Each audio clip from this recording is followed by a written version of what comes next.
Come on, put your hands together.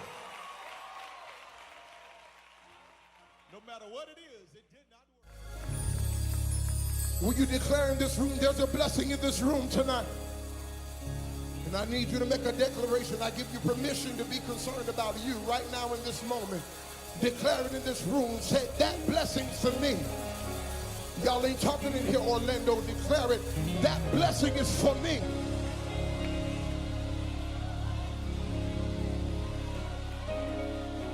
Can I declare something in this room tonight? That there's a blessing in the room. And it's here for you. What do you say, church? That blessing's for me. And I'm gonna get what he has for me. Anybody gonna get what God got for you? Y'all ain't hear me in here. There is joy in the room. And it's here for you. What are you gonna do about it? That joy is for me. And I'm gonna get what he has for me.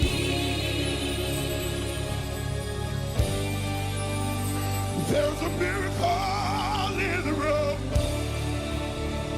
Y'all ain't hear me. I said there's miracles in the room. And they're here for you. What do you say, church? That miracle's for me. And I'm gonna get.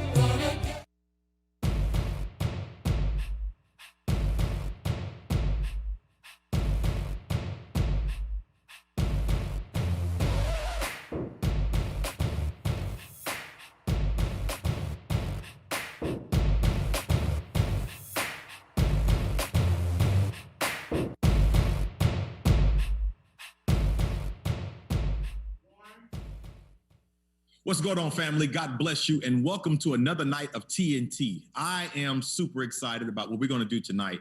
As you all know, our church is really strong in our community. We believe in doing so much more than just what is the average for church. We believe that it's our responsibility not only to be a beacon of light as it relates to God and the development of Christianity, but we also believe that we should also speak to the total man.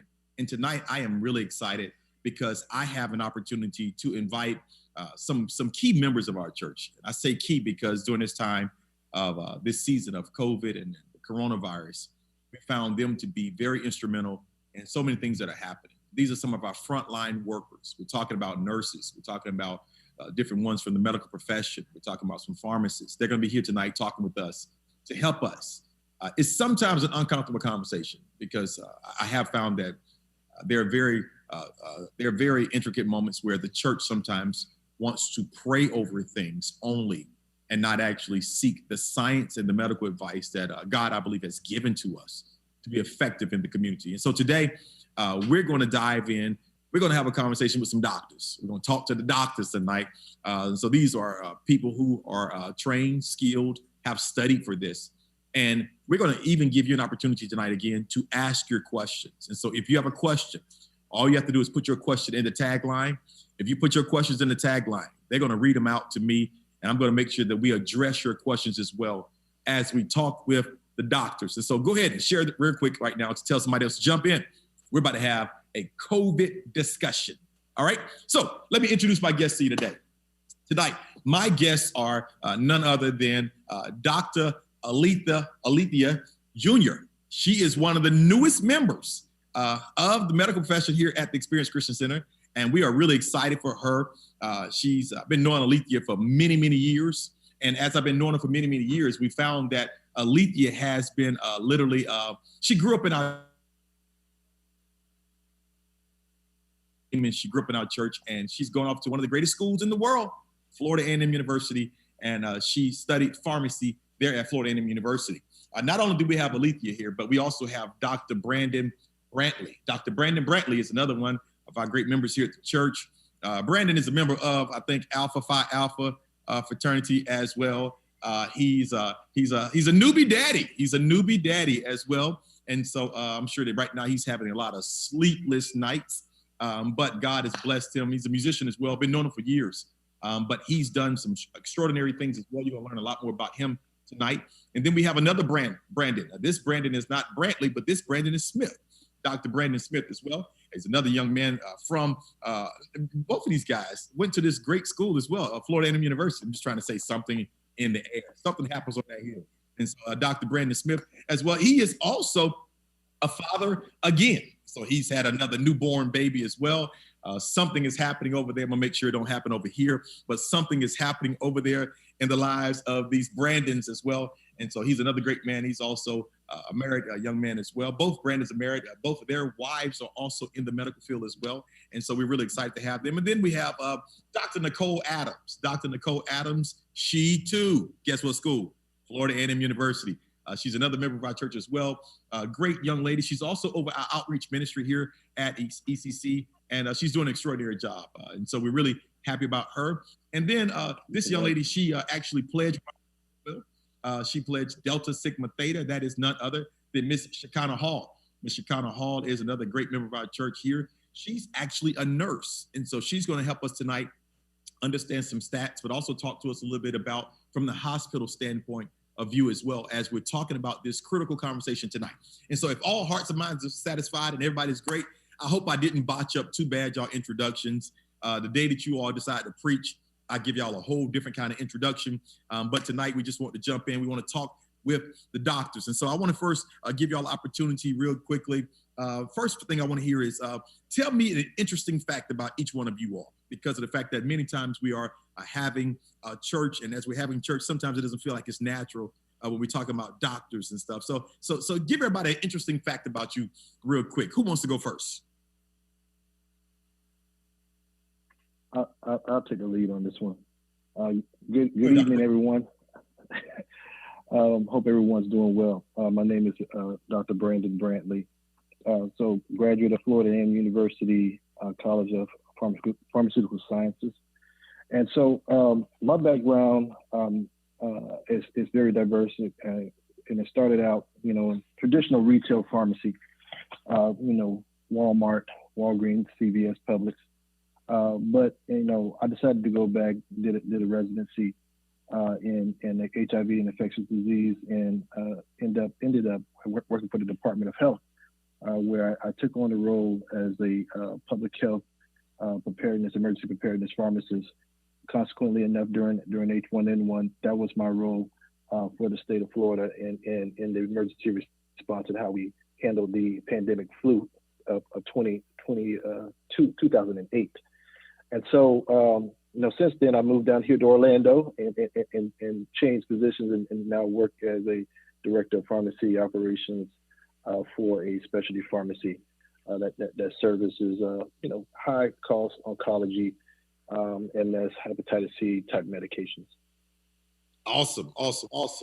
Next doctor or next nurse, who's going next? Good afternoon. My name is Shekinah Hall. I actually did graduate from FAMU, and I've been a nurse for 21 years. I am an adult geriatric nurse practitioner. I am currently working in women and children as a nurse manager, but I also have a community asset. I also did start out working with HIV/AIDS patients. Medical diabetes was my specialty for several years. And then I went to emergency medicine, and I eventually ventured over to women and children in the NICU and ICU. I have been working with a local organization for 21 years, and I'm so glad to be here. Thank you for inviting me. Awesome. Who's next? I'll go next. Good afternoon, everyone. My name is Dr. Brandon Smith. I am also graduate of Florida A&M University, College of Pharmacy and Pharmaceutical Sciences. Also a member of Alpha Phi Alpha. Very similar profiles to Brandon Brantley. I would say something interesting about myself. I too had that retail start, but I've actually moved into more of the business side, you can say, if you will, of pharmacy in a managed care organization. I'm the senior manager of operations for Centene. And I'll say, fun fact, my role impacts 1 in 15 Americans. That's across the commercial and better. And better is also Obamacare. and Medicaid lines of businesses. Awesome. Awesome. All right. So hello, everyone. I'm Dr. Nicole Adams, and I'm also a graduate of Florida A&M University. I do have a little bit of a diverse background as well. I too started out in retail pharmacy. I did work for Walgreens. Since then, I have transitioned into hospital pharmacy. And I've been a pharmacist going on about 5 years now. And I just thank you for the opportunity for tonight, Bishop. Awesome. And Ms. Aletha, you last. I am last. Good evening, everybody. I am Dr. Aletha Jr. Fun fact, Brandon was my first manager. Other than that, I'm like he said, the newest medical professional. I started in January and I'm almost gonna celebrate my 1 year. Awesome. Awesome. Awesome. Awesome. Well, let's dive straight into this tonight, y'all. Okay, because there's so much to be talked about. And as we're looking right now, we're seeing so much is happening on the internet. We're seeing so much is happening at the news. It's been covered in so many different places. And one of the things that I've been hearing a lot has been the fact that we're very mindful of the fact that COVID is here. We know that it's real. Some of us have lost loved ones close to us. And with all of that knowledge that we have, we're still finding that a growing amount of African Americans especially are talking about not taking the vaccination. Some of this has been because of different myths that have been out there as well. And I kind of want you all to kind of just expose to me one of those myths that kind of made your jaw drop, that made you say, really? Like where did y'all get this from? Any of them that made your jaw drop? Well, one of the myths that I heard most recently was that the vaccine it carries a chip, a micro nano chip that's actually used to try to track everyone and actually go into the mark of the beast. But I said now that was very elaborate, but that was the last thing I heard. And I heard that it was being done by actually the testing of the COVID. So that was interesting, but it is a myth. Wow. It is a myth. Thank you so much for clearing that up for us. Somebody else, throw me a myth, what you've heard. I have another. Oh, go ahead. One of the myths that I heard was that once you get vaccinated, it will actually change the basis of your DNA. And that is not accurate. Awesome. Shikana? Yes, one myth I heard is that the reason why they want African Americans to become vaccinated is so they can kill us off faster. And that is not true. And currently, for the United States, African Americans make up 13.4% of the population, but we're dying at a 21% rate. So our death rate for African American is higher than the number of populations and the people that we have here on Earth. Hispanics are 18%, make up the US population, and they also are dying at 20%. So if we don't get vaccinated or choose to change our ways in what we're doing, wearing a mask over mouth and nose, washing your hands, making sure even your household, open up the windows, let the fresh air come in. If we don't change our ways and adapt to some things, we will be dying and killing ourselves more so than the vaccine. Wow. That's a good point. Good point. Good point. Dr. G, you want to say something? Nope. All right. Let's dive in then. I got some questions for you. So let's go ahead, Dr. Brandon Smith. Go ahead. So one quick one. One thing I did hear is that they didn't have any African Americans or minorities participating in the trials, and that's untrue. They had about a 30% minority participation, although it may have been not as easy to find minorities as the other demographics in the US, that they have studied these trials and vaccines across all demographics, all ages, and of course, both male and female. So that is one thing I want to make sure everyone understands, because I hear a lot of times, we don't know how this will impact us. And this is exactly as you are. Awesome. Now, matter of fact, I'm glad you said that, Dr. Smith. because it kind of leads me into this next question that I'll have for any of you. And that question is, we always hear that Blacks are very critical, African Americans are very critical about certain vaccinations. And I'm not saying the whole, but I'm saying in general, there seems to be this sense of skepticism as it relates to us going towards vaccinations. And I know that there's been some things that have happened in the past. And one of the things that I was really excited about by talking to Dr. Brantley, I think it was, is just hearing that even though this is a vaccination that kind of came through the system to us quickly, it's not new to, it's not new in the studies of it. Can some of you all talk to that about this type of vaccination? And is this something that, because a lot of the political stuff starts to play into some of our minds, and we start thinking, one party just wants to rush this through real quickly. Can somebody just talk to that about the medical science and the concentration and the consideration that has been given to helping with this study for this virus, this vaccination? I think I can start. So this is actually based off a previous outbreak over a decade ago of SARS. It's a similar structure when it comes to the virus. But what happened is the government kind of pulled back funding on that studies.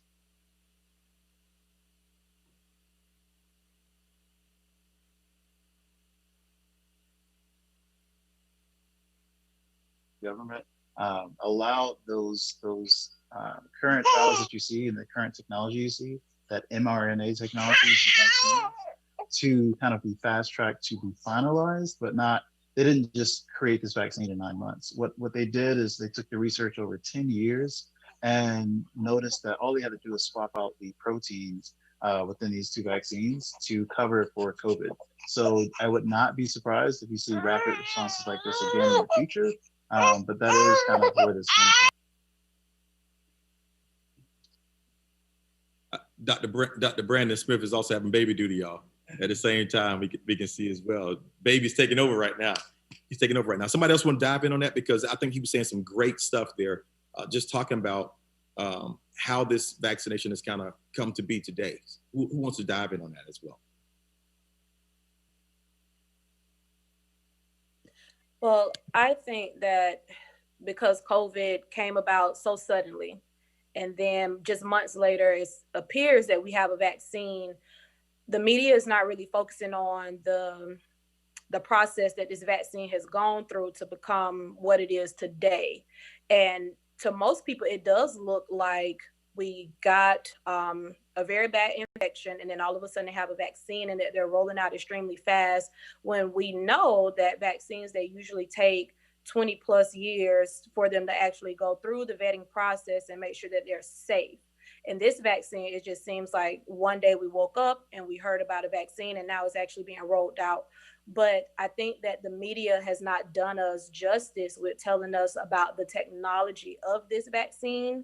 So it's like sort of pushing a certain propaganda. So it makes you have to go and do your own research on it, so you will know that it did not just happen and that it has been studied. Although that funding was removed from it, the research is still there and it's still very valid. And so, and considering the pandemic, it is a rushed situation. No one planned for it, but the vaccine itself and the technology that it is, which is the messenger RNA type of vaccine, it has been studied. So it's not something that did just overnight appear. Awesome. Anybody else want to comment on that? And what's that vaccination again that we call it? The messenger?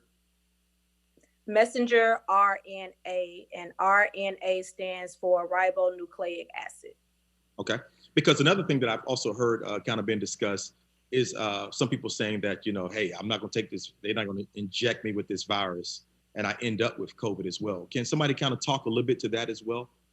So what I've been researching, because I don't have direct patient interaction with the whole COVID thing, the whole mRNA, they are literally using the DNA, well, RNA of the COVID, the specific proteins and stuff like that. And that's what they're building off of, versus the old way of doing vaccines where they use either the live or the dead virus and make a vaccine to give to the people. So this one, there is no COVID in it. It's literally just the protein, the makeup of it, and that's how they're giving you a vaccine to it.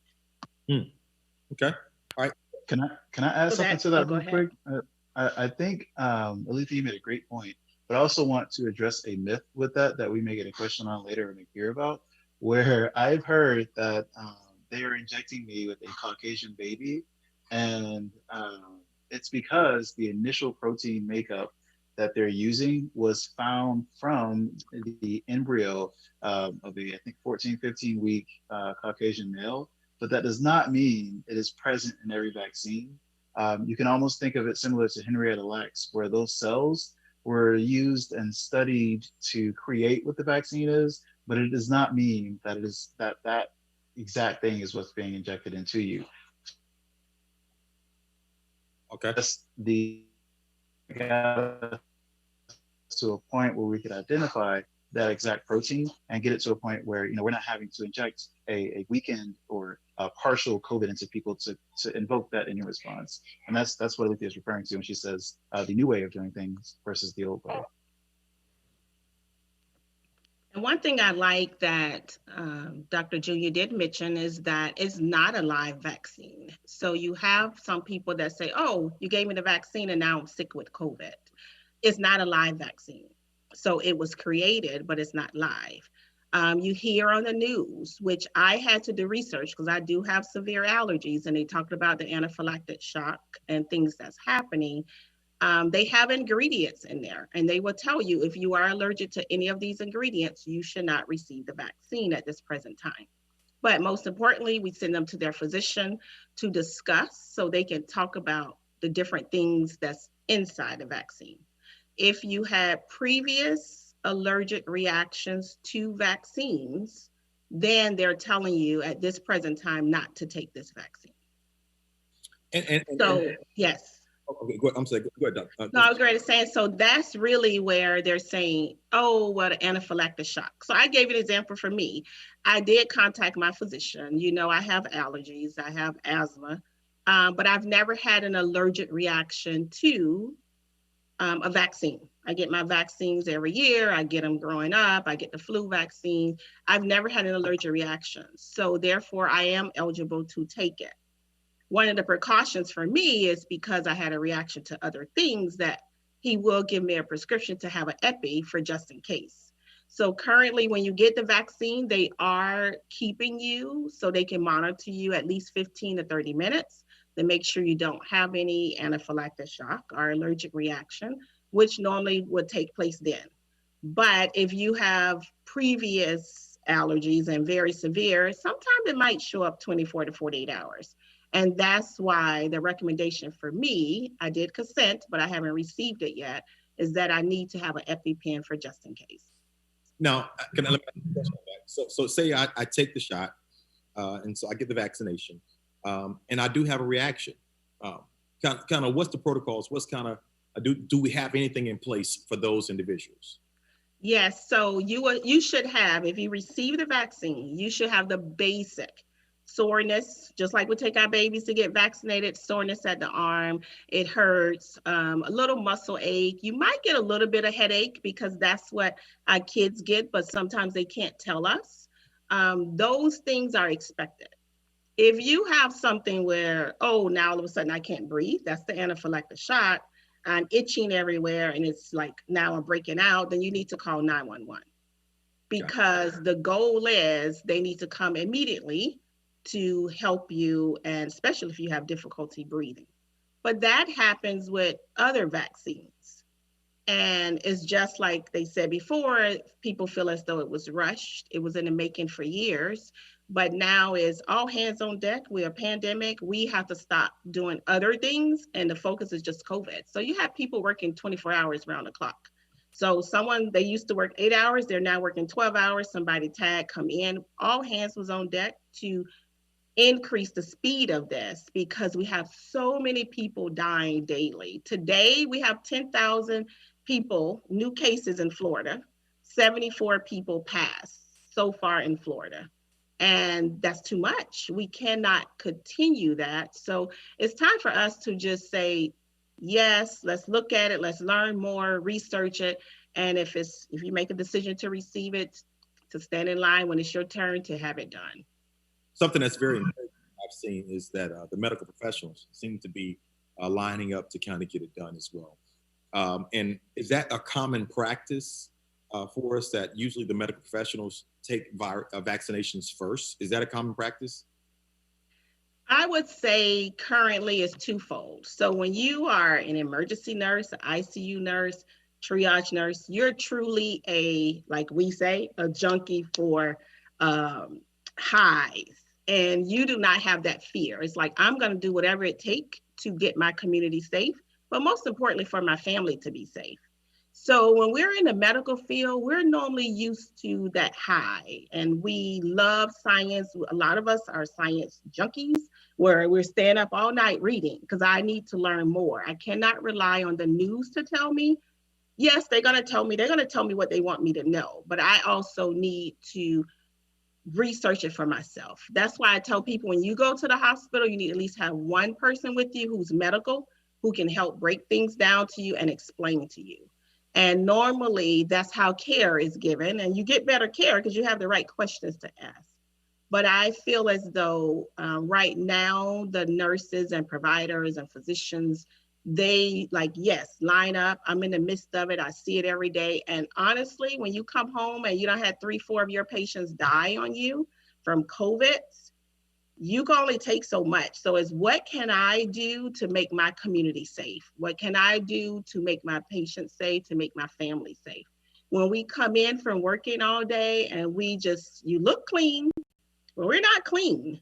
So you run straight to the shower. And even now, you do have hospitals that's at capacity. You have units at capacity. They have great support. They have the PPE. So if you come in, every patient has to have on a mask. And so as we're pushing in and educating the hospital, we also trying to educate our community that this is the right thing to do. That's good. So yes. Let me piggyback. I just want to piggyback off of that just for 1 second. So, you asked the question, if this is a protocol, and the answer to that is yes. This, when it comes to pandemics, when it comes to public health responses, the first thing that the government, the first thing that emergency response and coordination that we do is we ensure the safety of those that can care for other people, which are the first responders and their families. And the reason we do that is so that the first responders, they can take their mind off of, thinking about, oh, am I going to take this on to my family? Or take their mind off of, is my family going to be safe? And focus on those individuals who are critically ill, who actually need the attention. So, the thought is, if we as healthcare providers are immunized and we're taken care of in our family, just by default, with us being immunized, we actually bring herd immunity to our families, because we're no longer susceptible or as susceptible to contracting the virus. Why? Because our bodies are creating antibodies to fight against that virus in the event that we do come in contact with it. So, I mean, that's just a normal protocol with any type of emergency situation, especially like a pandemic. And this is something, in the preparedness community that we learned over a number of years. Believe it or not, preparedness and response, every state, literally every state actually has a plan to deal with pandemics, right? And this is in a response to the flu pandemic of 1918 and trying to prevent that. That is the big woohoo, the big pandemic that wiped out about a third of the nation. I believe it was like 500 million people. 500 million people, 1/3 of the world's population that was actually wiped out from the pandemic of 1918. So, what we've learned from that incident is, we try to be as prepared as we can. We take care of the first responders, then we have a better chance of, taking care of other folks and getting them well also. And see, one of the things that I saw when I saw the first responders taking it and lining up, and even some of the politicians, it gave me encouragement, because I figured they're not going to inject themselves with something that is dangerous. It's going to be something they believe is proven as well, because if they are injected with something that is dangerous, who takes care of them? It kind of is what I was kind of feeling and sensing. And so it gave me a lot more comfort to see leaders. And my mentality has been, and the reason for tonight is just better educating us, because if we don't take this, what are other options? And that's kind of what nobody's really talking about. So I'm not going to take it, because just last week, one of my colleagues, one of his members, a close member of his, passed. And this is like, COVID is hitting real, because, it's hitting people that we know on a regular basis, so we're always hearing about somebody else. And, so it's almost like, what is your other option? And I don't think we're having enough conversation about that. So I don't take it. What's your option? Because yesterday I was at the mall, and the mall was jam-packed. I've been in stores. The stores are jam-packed. I've been in restaurants. The restaurants are jam-packed. And some of the restaurants are really going by the COVID, by what the CDC is asking for people to adhere to. Some of them aren't. I'm in the malls, and I'm standing outside of one store the other day, and they literally was making every person stand on these circles in the mall. But I was passing by other stores. If you go down to the right side, it's a little bit more lenient. Y'all may know that mall. But on that left side, they weren't playing the radio. It was temperature checks on everybody that was coming in any store in there. So I'm looking at this mall situation where some people, and some people are famous for wearing it, just covering their mouth and nose. And so the question becomes, what is the other option if we decide not to take it? Because we don't really know what's going to happen. I think you have to look at, your only other true option is to practice just planning this aside, practice social distancing, truly limit your exposure to other individuals. So what does that look like? Instead of going to the malls, instead of going to restaurants, you're going to Amazon.com, or maybe some other e-commerce site that delivers directly to your house. Wearing a mask when you do go out to maybe the gas station and grocery stores. Practicing clean hygiene, keeping your hands clean. But that even doing that, all it takes is one instance of, as you said, that mask being below your nose, or maybe you went to just a small party of 10 people. It just takes that one instance to impact not only yourself, but the loved ones that may live around you, or that may visit you from time to time. I know a story I've heard. A group got together, just I think maybe 5 or 6 individuals, for Thanksgiving. One person had COVID. The entire house ended up having COVID because they thought it was a small gathering. I think they went one other place, and that's how COVID spreads. So I think a lot of people will see what you saw, Pastor, where there's people out and about and no mask, or their mask is halfway covering their face. Or I see a lot of people go to a restaurant like this. Let me see if I can do it. They'll go to a restaurant and just hold their mask like this. And as soon as they get in the restaurant, they put it down. And that is truly how COVID spreads. It's not necessarily airborne, but it does spread through those droplets that we can, spread by sneezing and by just speaking, if you have someone that may have a more salivating mouth than others. But I say all that to say, the vaccine is truly how you are in 2020. You're not worried about polio. You're not worried about anthrax. You've got kids that aren't even worried about chickenpox anymore. And all of that is thanks to medical technologies, i.e. vaccines and just preventative measures to make America as a whole a safer and better place. Gotcha. Great point there. I want to ask this question to you all. And so whenever we think about making any decisions, it's always the risk and the benefits. The risk and the benefits are always the difference of the discussions. Can we talk about the risk, and then let's talk about the benefits? So what are the risks? And talk about how do they weigh far as the risk of taking it, the risk of not taking it. Because I think when we talk those tangible terms, people have been better able to say decision time. So somebody jump in on that. So let's talk about the risk. Okay. So the risk of not taking it. So what's going to happen? Well, here's the reality. The reality is that not everybody that contracts the virus are symptomatic.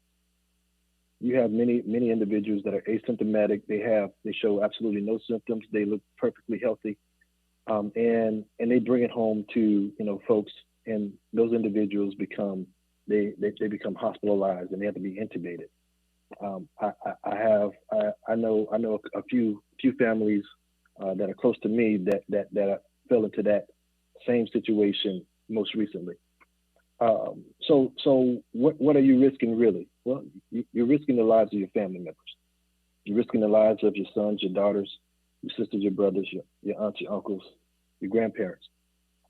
This virus is not just hitting, believe it or not, it's not just hitting the old, it's not just hitting the young. Sometimes it's hitting the very, very young. I happen to know, a family where infants that actually got contracted the virus and have passed on, right? So if you decide not to take countermeasures, medical countermeasures that are available, then you're just taking a risk and playing roulette with contracting the virus. It's simply put.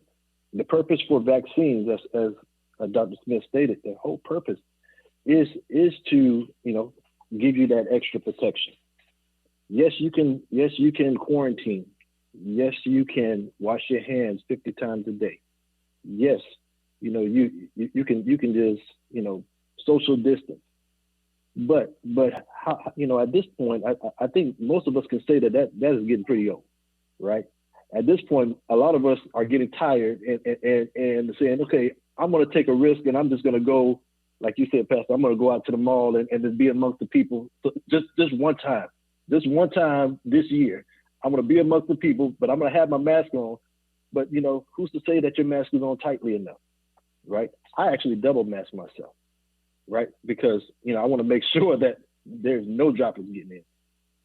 I say all of that to say that, without actually having a treatment, and currently there is no active treatment, the only other option is a vaccine, which is a preventative measure.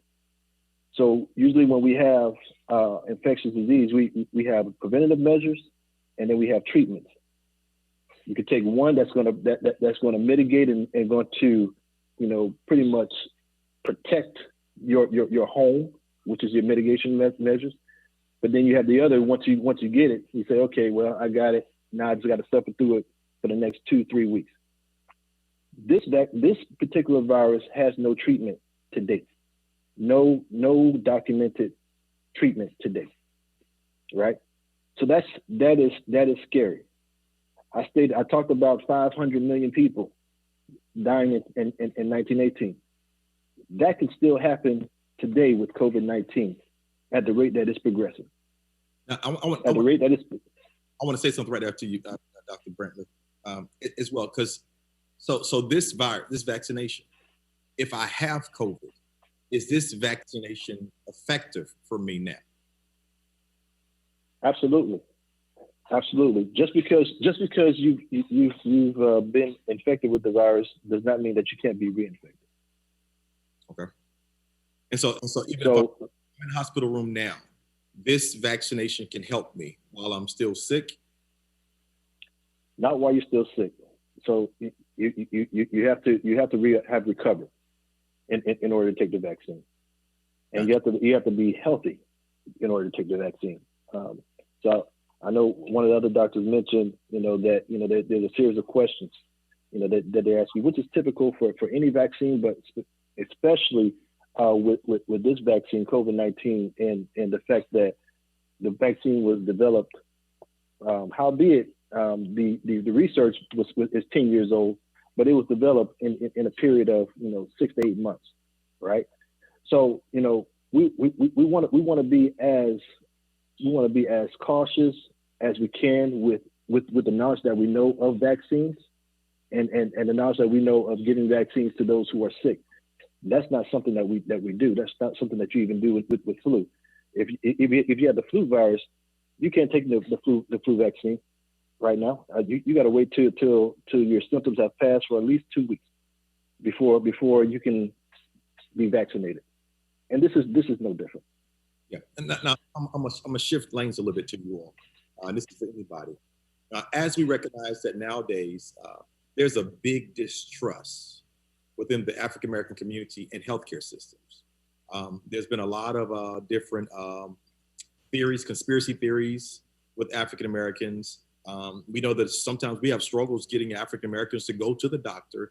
And then we also understand the economic strain sometimes that also exists as it relates to our community, where sometimes we don't have the proper health care. Loaded question. Okay, so the first piece is how do we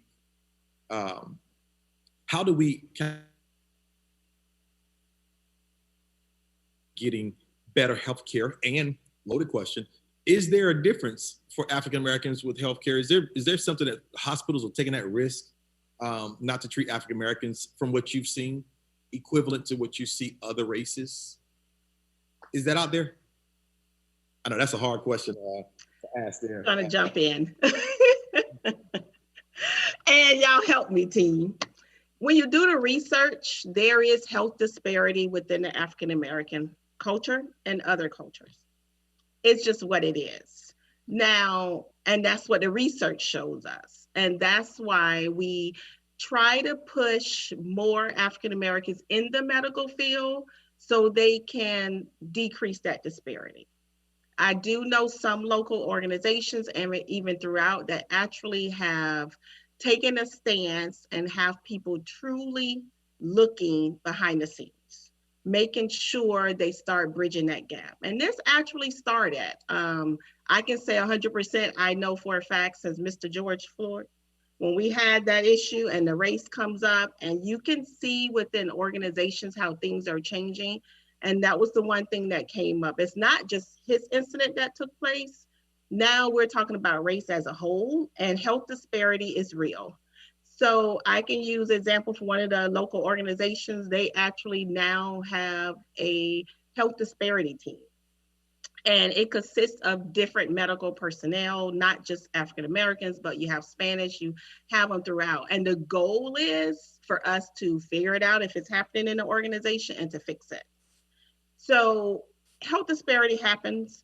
It has happened for years, but it's up to us to stop it. That's why we push the education, try to make sure when you go there, you have someone that you trust, that you can ask those questions. And being that we have that fear, you'll say, oh, they did my grandmother like this, they did my father like this. Well, they need to stop with us. And so we have to take a stance that it would not take place with us. This is what I need. This is how I think it should go.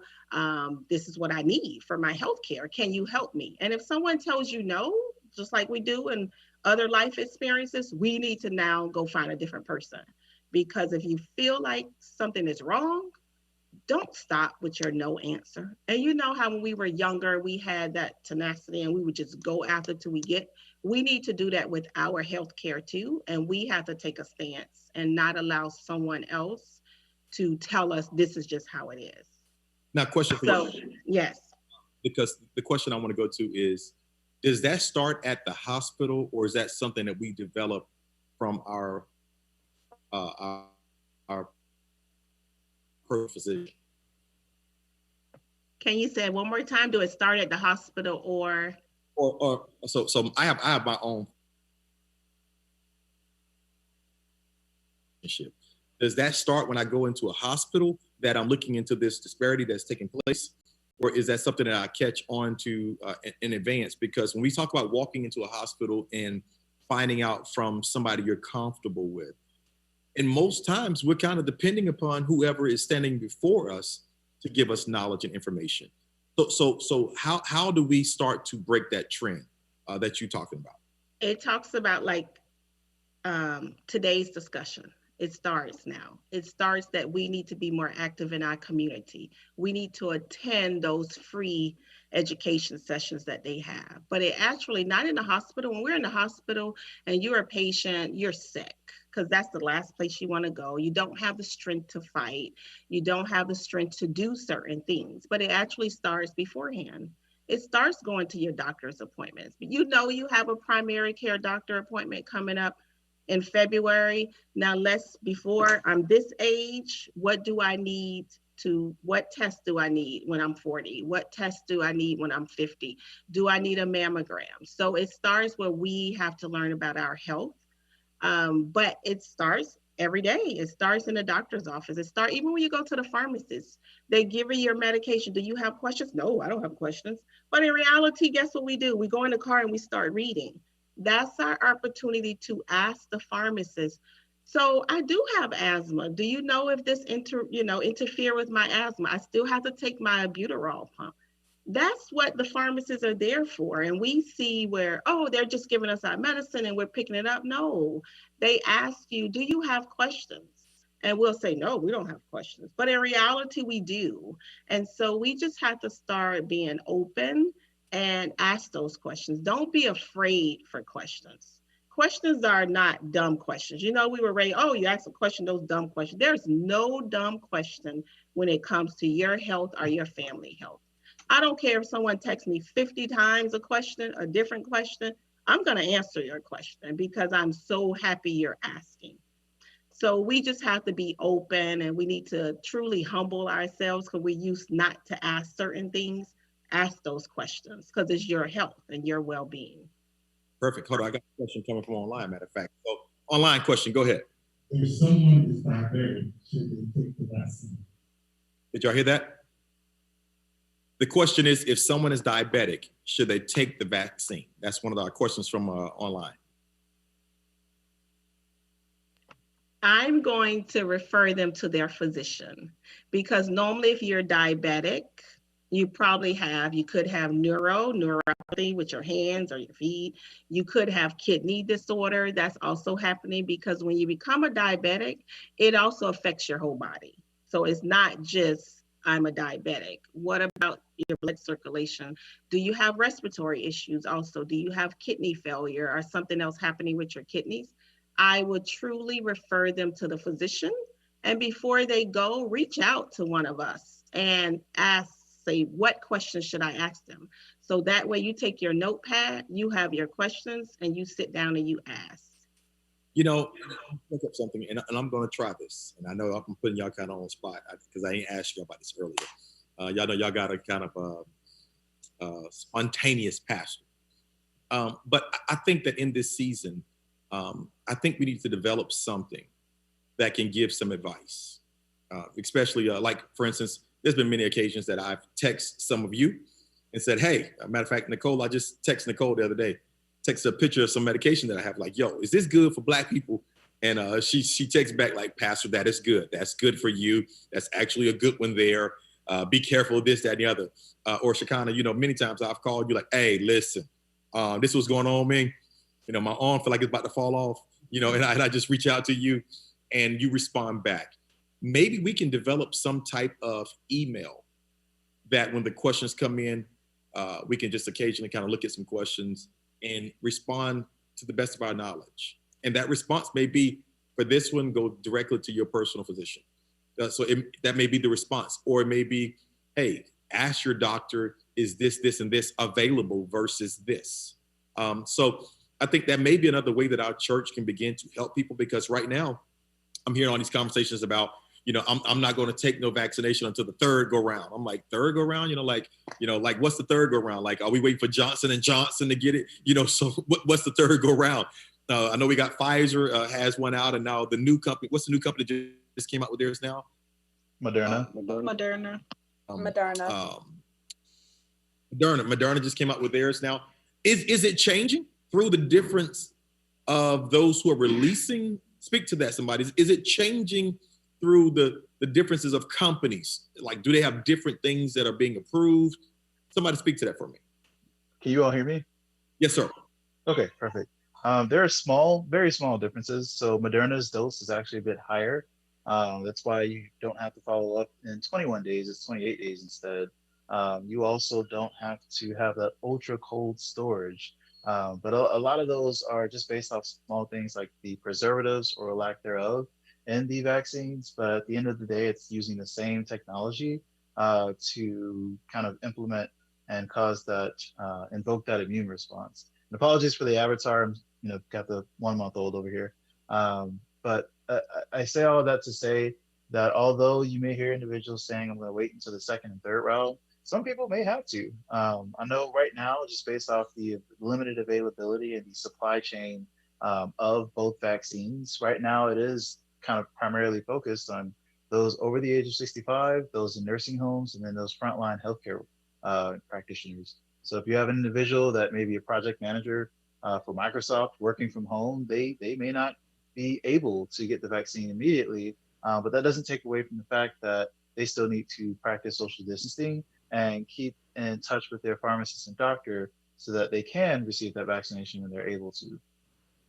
I think that's perfect, Dr. Smith. The other thing I think I'm kind of alluding to as well is like the Pfizer vaccinations. Is that like a testing vaccination, to us? Because sometimes that's the theory, that this is first a testing vaccination. The second will be another testing vaccination. Then we get to that third one. This is the one that's going to be good that we can use. Are we still learning within this time span? Are we still learning about the vaccination? And if it is, that's an honest question. Do we wait till the third round or do we wait till the fifth round? I don't know. Yeah, So I'll give myself an example. Oh, no, go ahead. Please go ahead. I'll give myself an example. So I had a conversation even with Nicole. I had a conversation with my provider, and I'm like, listen, I'm not going first. Because everyone around me was like, Shay, don't you take that? What about this and what about that? I need to research first because I'm a thinker and I have to research, and I have my paper here on this side and a paper on this side and my pros, my cons, and everything researched. That's just me.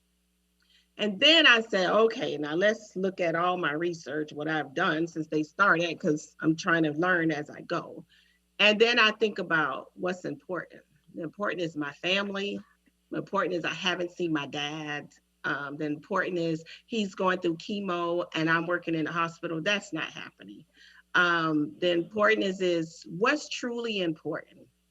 So then you go back, the vaccine, yes, you get your first dose and you need to wait your 3 weeks for the second dose.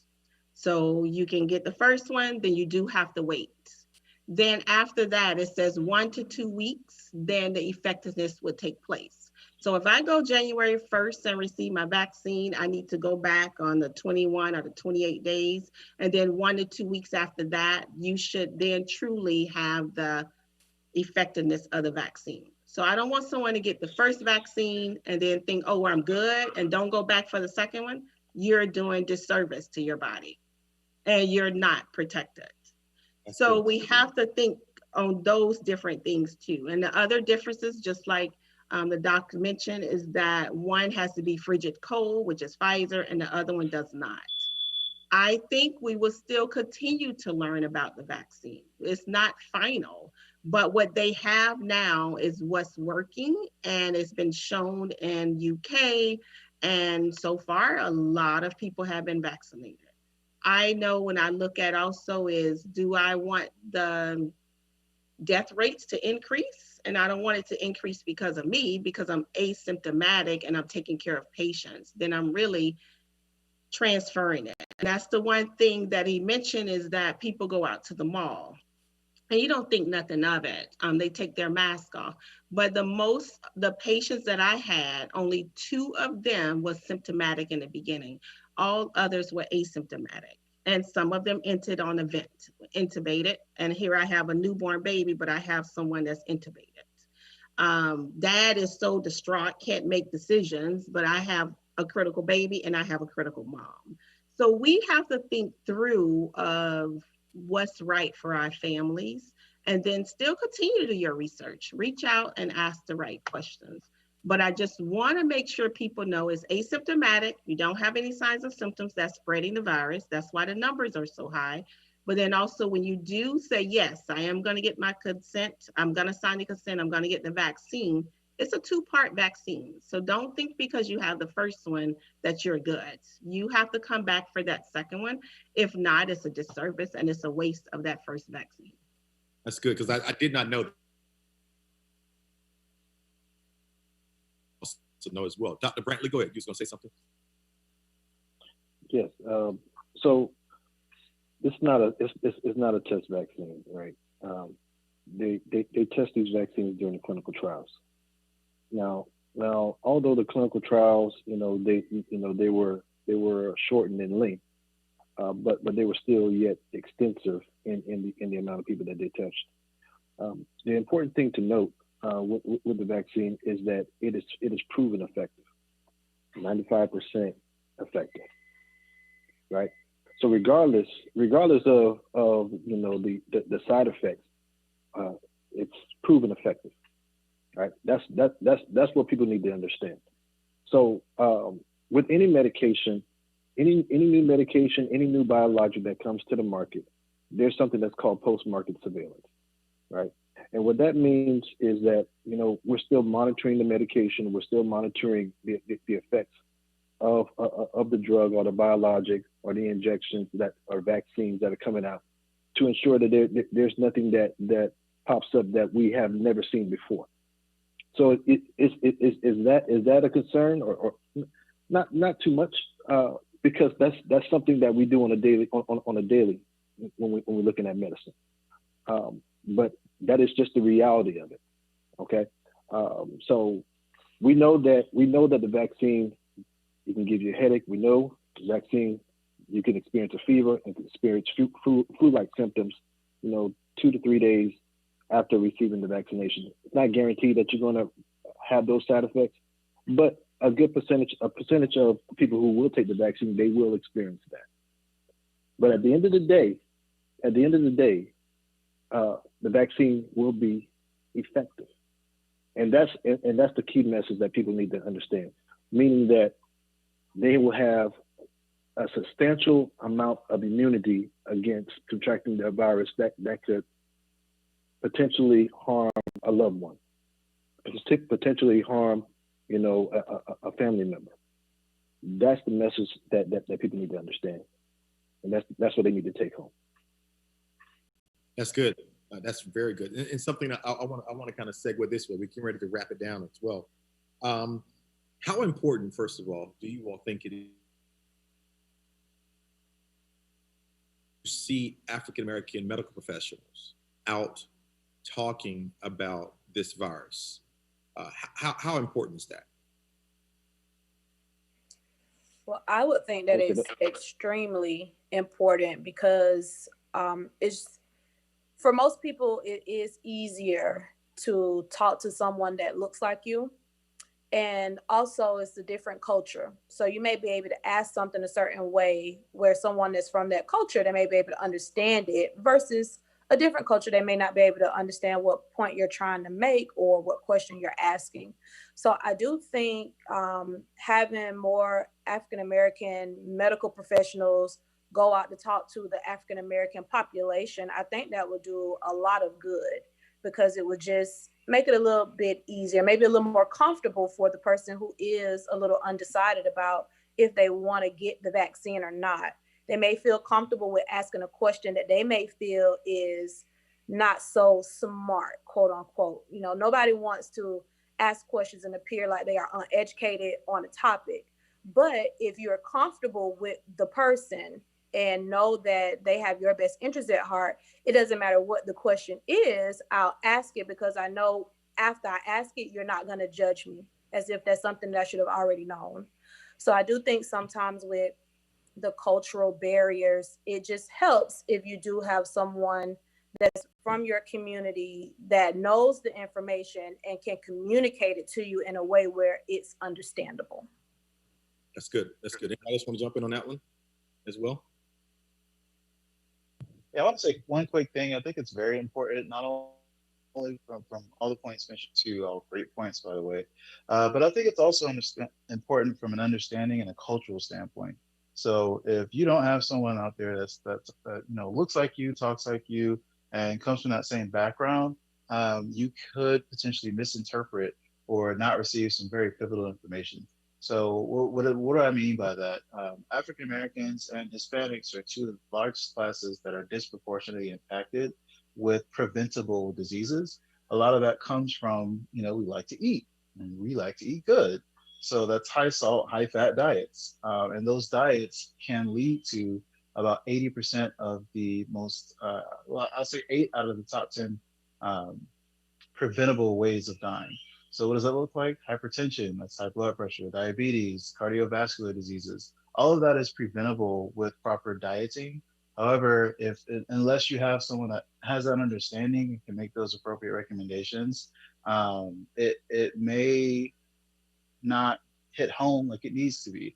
So if you go to your doctor and say, "Hey, doc, I just ate chitlins, ham hocks, and sauce last night," he may look at you crazy if he doesn't have that same cultural background. But someone that looks like us can speak to it and say, "Hey, listen, I know you love the chitlins, the sauce, and everything else, but try doing it grilled every now and then, and try, instead of using so much Lowry salt, maybe try to pull back a little bit, use a little bit more lemon pepper. It's still season, it's still flavorful, but it's slightly more healthy for you." So I think those very small things add up to be something that exponentially impacts not only African Americans, but Hispanics and other minorities around the nation that have those same cultural backgrounds. And I do want to go back to touch one quick point that Dr. Brantley made.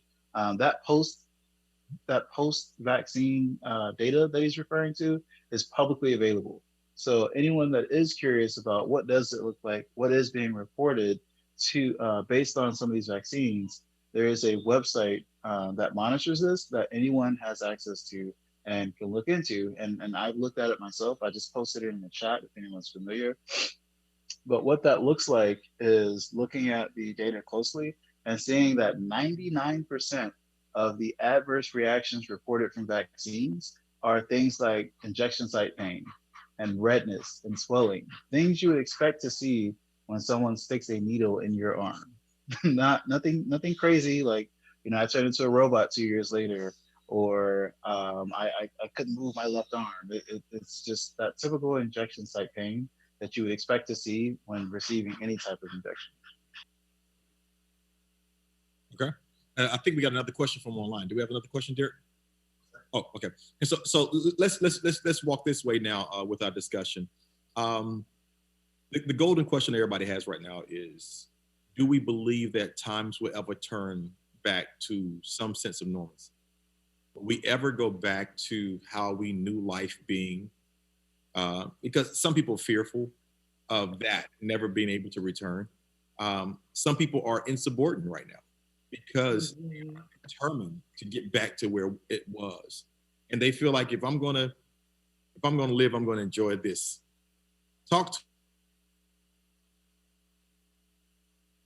For the future. I'm not asking y'all to prophesy, but I'm asking y'all to talk a little bit to what you sense and see about the future.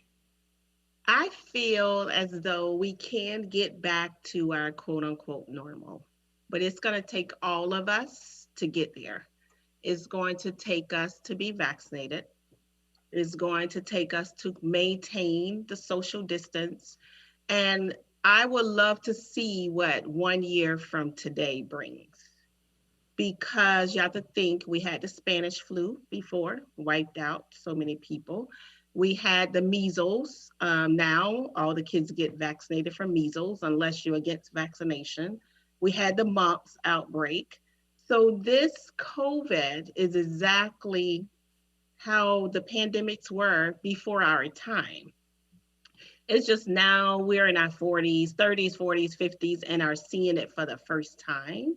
But in reality, this is what our ancestors had to live through to get to where we are. So they had to go through the mumps and the measles outbreaks. And that's how the vaccinations were created. And so when we were born, if your parents believe in it, you receive vaccination. That's why we do not have that outbreak currently. About last year, a year and a half, they started seeing measles outbreak up north. Well, that was the population where they don't believe in vaccines and they went out to a park And then they traveled, and that's how it started spreading. So we still will have that pocket of population who don't believe in vaccines. I see them every day when they're born. No vitamin K, no erythromycin. They don't want it. They don't believe in it. And that's their choice. And they sign a forms that they do not want it and they know the risk. And so that's their choice. You will have patients and people like that. But it's up to us to get back to the basics. I do think we can get back to normal. I do think we might have to, y'all don't want to hear it, but might have to go through a shutdown period. If we continue the journey where we are now, we cannot afford to have more people die. We had 74 deaths today. We cannot afford it to see more people die. And so they have 10,000 that's infected, new positive cases. We don't know how many is going to die out of that 10,000. So we have to go back to the basics. But I think in order for us to get there, we have to change. We will have to start vaccination. And we also will have to, in the meantime, wear your mask, social distance, wash your hands, try not to congregate together with a lot of people. But I think we can get back there. All right. Somebody else want to jump in? Yes. Yeah. And I agree with everything that you stated. Right. Eventually, we will get there. But you know, we may go through a period of a shutdown. Much like in any other pandemic, the key thing here with the vaccine is if the majority gets vaccinated, you know, you have herd immunity for the rest that is unvaccinated, right? So you know, that's really what we've learned from vaccines. Everyone does not get vaccinated. We know that. It's never, you got people that's just going to be too scared to get vaccinated, or they have beliefs.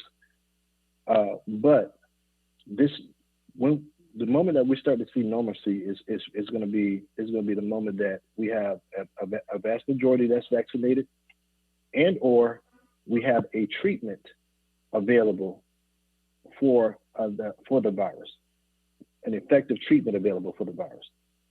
If we do not have either one of those, this will continue. This pandemic will continue to flourish. Why? Because people are going to continue to get infected. You know, you heard a lot of rhetoric over the past few months from leaders. You know, some saying, "Oh, this is not true," and others saying, "Oh, it is." I still hear people say that this virus is a hoax, right? I still hear people say, even in the medical, even some of them in the medical community, thinking that this is, you know, hey, my hospital is not packed. I've hardly seen any patients. But you know what? It's different depending on the area. The more populated areas of this country are widely affected. They are widely affected, and that's why the vast majority is going to be in the best interest of us, for the vast majority to get immunized, so that we can get back to that normalcy that we're so accustomed to. But even when we get back to the normalcy, I will say this, and I'll finish. Even when we get back to the normalcy, it will never be the way it was, right? This is a whole new way of living and understanding that infectious disease is real, right? So it will never be the way it was, you know, for companies, for businesses, for churches, for communities. People are always going to remember, you know, what we went through here in 2020. And for those who've been touched by it, they will never forget. That's good. That's really good. That's really good. All right. Well, let's do some closing words tonight. I really appreciate the discussion tonight, and I'm really thankful. You all have educated me tonight on so much as it relates to this pandemic, this virus, this vaccination. Thank you for letting me know about the 2 shots. I'm gonna be honest with you. I'm one of those guys that's scared. I'm scared of needles, just to be honest with y'all. I go to get blood and I turn my head as far, like if I can turn my head like Beetlejuice behind me, away from the needle, I'm gonna do that, you know. But and I'm the guy that's squeezing the thing so hard that the nurse is like, "Sir, just lighten it up a little bit, you know, just lighten it up." That's me. But I also understand responsibility as well. And because of responsibility, it's going to trump my fears. And I am one that has openly said that I'm going to participate in the vaccination. Personally, I am. I think, for one, Bible says something like this. It says, "To whom much is given, much is required." One of my requirements is to also be a leader out front, and to do some things that others may be a little bit more fearful or timid about doing.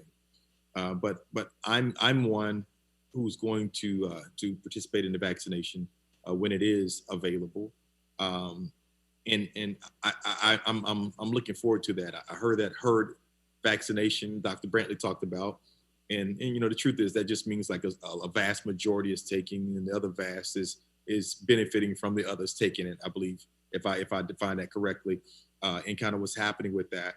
But I think we have to have a responsibility piece in this as well. I'm still wearing the mask. I'm still very careful. I'm not doing the hugs. I'm not doing the touching. Even at the gas stations, I'm grabbing with, or some stations I've been seeing Wawa's have started giving gloves out as well. It's sitting right in the middle. You got to kind of know they're there, but you can take those and pump your gas as well.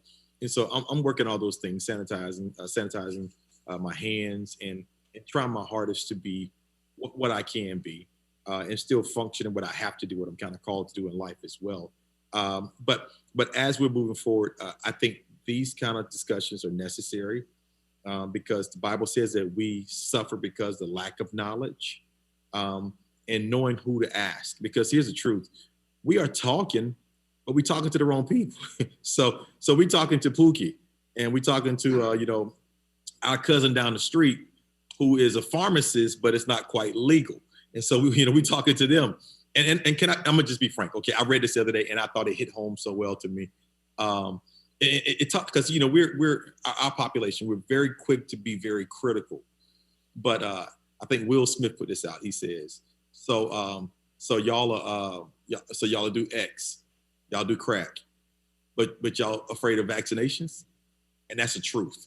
Like, we try some dangerous things. We'll roll a joint that we don't even know who laced it or what they put in it, that could all lead to death. But then when somebody has some studies on it, you want to be critical. You want to be very skeptical. And I think that's, as frank as that is such a truth in statement. And we got to just better educate ourselves. We got to move ourselves to a different platform to understand what is possible. And let me just have a moment here. My friend Troy Sneed. Troy Sneed was a good friend of mine. I remember having a talk with him before he went to the hospital. And I remember telling Troy, yo, go get checked out. And I remember his wife calling me, and we were going through all the options that they had available at the time. And I'm sure if he was able to rewind today, that it would be a no-brainer to get involved in this process, because it would be able to prevent something that he had to go through. And that's what I'm afraid of. I'm afraid that our community is going to have to lose a lot more people before we decide, let's just go to be preventive.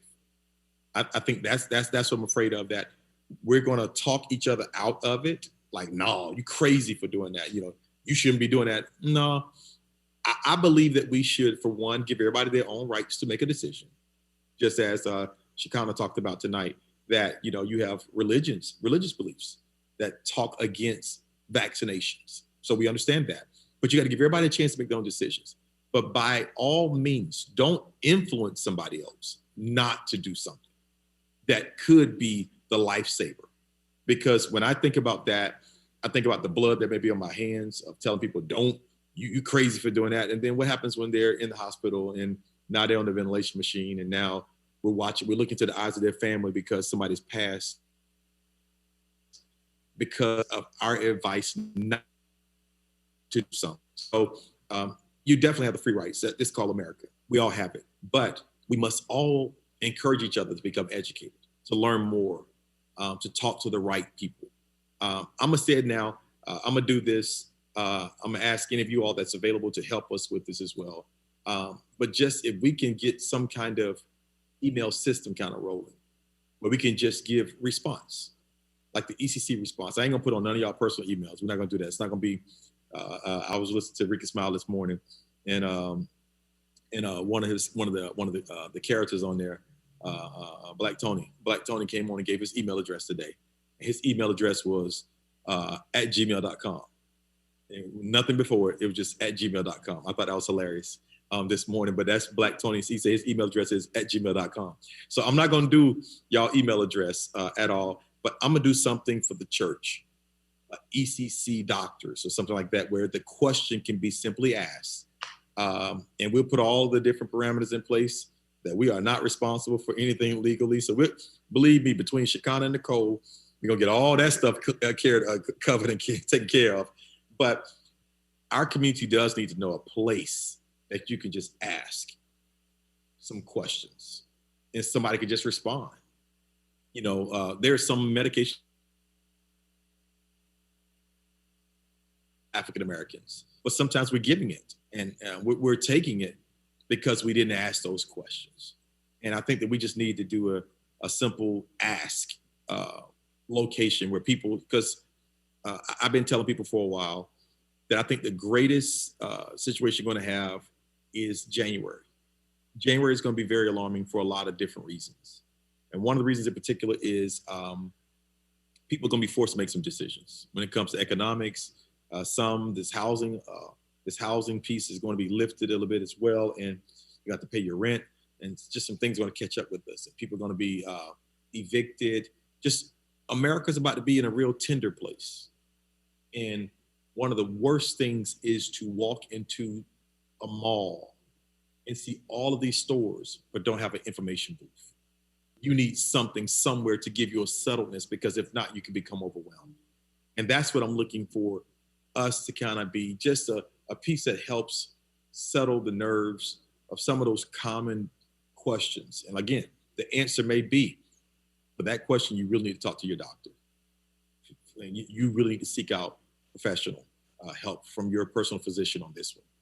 It may be that, but I think we need something in place for not only ECC members, but just the population in general, because I think the church got to start taking on much more than we're going to pray for you.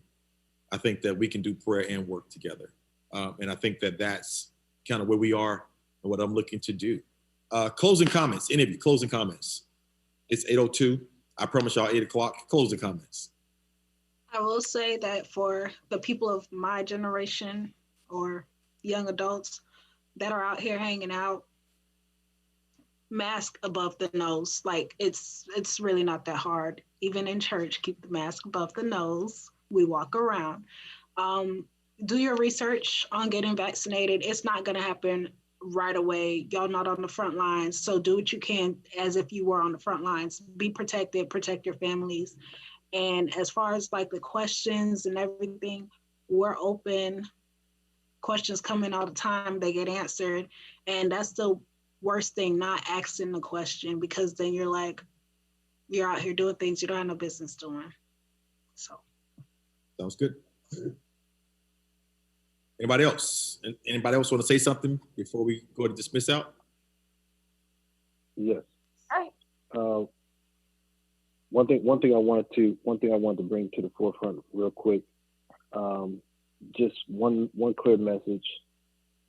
Avoid risky behaviors. Even if you decide or when you decide to get the vaccine, until we see some reduction, a significant reduction in the cases, avoid risky behaviors, even after being treated, because again, it is 95% effective, but there's still that 5% chance of reinfection. So just want to point that out there, and I think together we'll get back to some level of normalcy. Awesome. I would like people to know that you are your own biggest advocate for your health.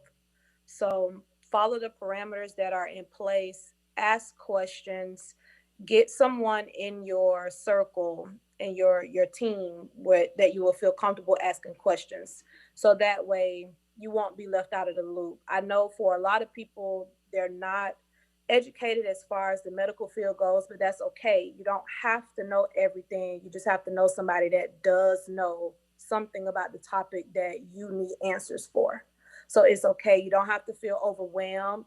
You don't have to think that you're inadequate because you don't know, because that's okay. But you just need to get connected with someone that does know, or someone that can connect you with someone that does know. So do your research. Remember that you are your biggest advocate, and just try to be as safe as possible. It's a learning process for everyone involved. And just remember that the situation is fluid. So things are changing by the day, but you can be helpful with that situation by just doing your part. You're not responsible for anybody else. You're responsible for you. So just follow the guidelines that are in place, and just try to do what you can and learn as much as you can about the situation. Awesome. One quick thing, as I sit here trying to keep my 1-month-old's head from falling off her shoulders, I want everybody to keep in mind that the vaccines are not FDA approved for children. What does that mean? That means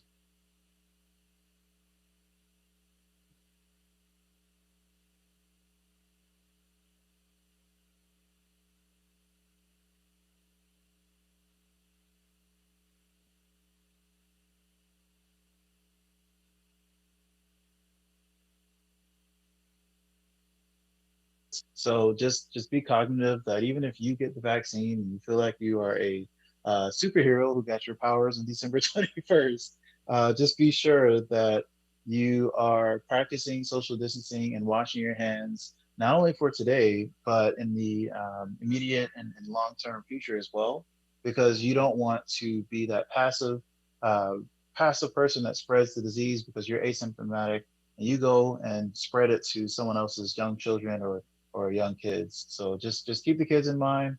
I echo everyone else's sentiments about practicing social distancing. We are in the disinformation age right now, where there's a lot of fake news on the internet. So just be careful about what you absorb and the resources that you're going through as well. Awesome. Shakana? A colleague summed it up greatly. My main thing is education. Seek out, ask questions. Don't be afraid. We're here for you. Try to avoid large crowds. You go out to the restaurant, yes, you can take your mask off as soon as you're done eating. Even if you're sitting at the table, put your mask back on, because you have others around you that their mask is off. Wash your hands, sanitize, and clean as much as possible. We have to keep each other safe. And it's okay if you see your sister or your brother and their mask is down. Make sure you tap them, or just look at them and say, put your mask up. But the goal is for us to keep each other safe, because you're going to forget. You're not used to this. It's only been months and not years. So it's okay to tell someone, hey, I noticed your mask is up. Don't pull your mask down and start talking. That defeats the purpose. If your mask is wet or soiled, get a new mask. You have to switch them out. Once it's wet, it no longer protects you. So those are my key things. The colleague summed it up, and we thank you for allowing us to come to you and share the word and the messages that we have and the insight. Thank you so very much. Tonight, you all have been a blessing to me and to so many others. I'm even watching the posts and some of the statements on social media right now, who's really saying thank you and for the information. Matter of fact, all those that are watching, go ahead and give some hearts now to us, as if you enjoyed this platform tonight, go ahead and give just some hearts to say this is on spot, Pastor. So these are some of the things that we got to do. And this won't be the last time that we come together to have some discussions. But I think that as we consistently see ourselves advancing in this vaccination and in this pandemic, that we come back to the table, talk, further communicate. I'm sure it's going to be a lot more myths that are going to come out soon. And so we have to sometimes, it's an old proverb that says, the only thing it takes for evil to triumph is good to be silent. So sometimes we have to keep being vocal so that evil does not seem to have a larger voice. And so that's what I hope that we did tonight. And so as we're closing up and wrapping up tonight, I want to just encourage each and every one of you If you don't have answers, make sure you connect with somebody who does, or speak to somebody else who has the capabilities and the potentials to really help you to advance in this. All of us are ignorant in this. We're learning as we go along. So don't feel overwhelmed. It's something that all of us are trying to deal with, all of us are adjusting to. But the good thing is God has placed people systematically around us to help us really come into the position of knowledge and understanding so that we can be better because of those who he's connected us with. And so I'm really excited about this conversation. I'm really excited. Again, thank you to all of our doctors and our nurses here. And Experience has a lot of medical professionals here at the church who do such a phenomenal job. I want to thank all of our frontline workers for being willing to sacrifice yourself as well. We understand the risk that is involved with you going to work every day. And so we understand those things, and we really do appreciate each and every one of you. Listen, and everything, but we're going to do one tonight. You know, we're going to do that. I'm going to say tonight, listen, COVID is real. And if you ain't ever thought about being saved, now is the time you really should consider giving your life to the Lord. And as we're here, it's as simple as you just decide to make a choice to ask Jesus to come into your life. Tonight, if you want to give your life to the Lord, or if you need prayer, I want to challenge you to text 31996, 31996. Text that number, and then in the message line, I want you to put intercede. And one of our intercessory team is going to reach out to you, and they're going to immediately come and talk with you and pray with you. This is something new because of COVID. We had to learn to develop other methods. It's not feasible for us to lay hands right now. It's not feasible for us. But the same power that we have on touching of the hands, same power that we have as we touch screens or as we touch just over the airways. And so we are just coming together in unison, and we're believing God for your healing and for your benefit. So if that's you want to give your life to the Lord or you want prayer, 31996. The other thing is this. If you believe you want to join this church, again, our church has a lot that we do. Last week, we just fed and gave gifts to thousands of people from our communities. We gave over 15,000 pounds of food away Saturday alone. And then we have things like this, forums like this, where we are trying to minister to the total man. If you believe that this is a place that you can connect with and that you have, watch this, because I'm not looking for just members. I'm looking for people that's going to be workers, some people that's going to come and put their hands to the plow and help us be a difference maker in our communities. Church has to be much more than a lifting of hands and shouting and dancing and singing. It has to be much more than a good sermon. Church has to be empowering people to make change in communities, and that's what we're all about. We're about making people and helping them to get equipped to make a change. Now we get to fulfill that great commission. We get to go out to the highways and the byways and compel people to come.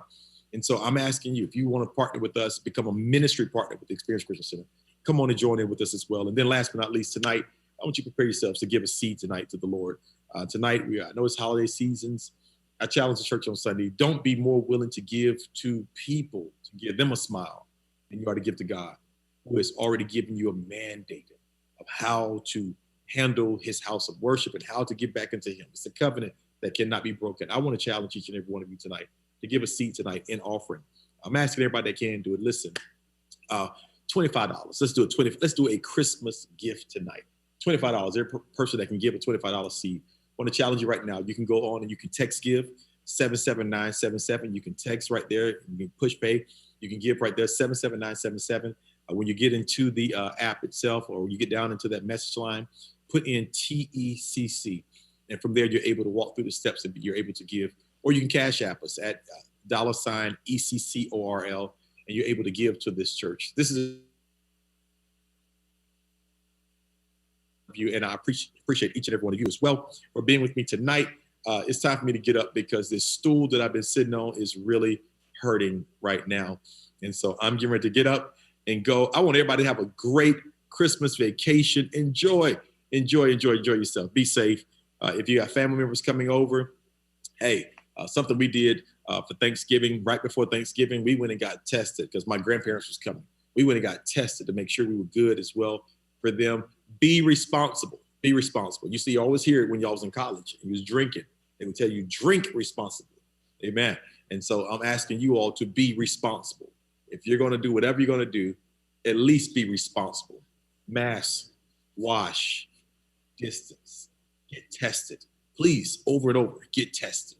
All right? Because when you know your condition, you can better help other people out.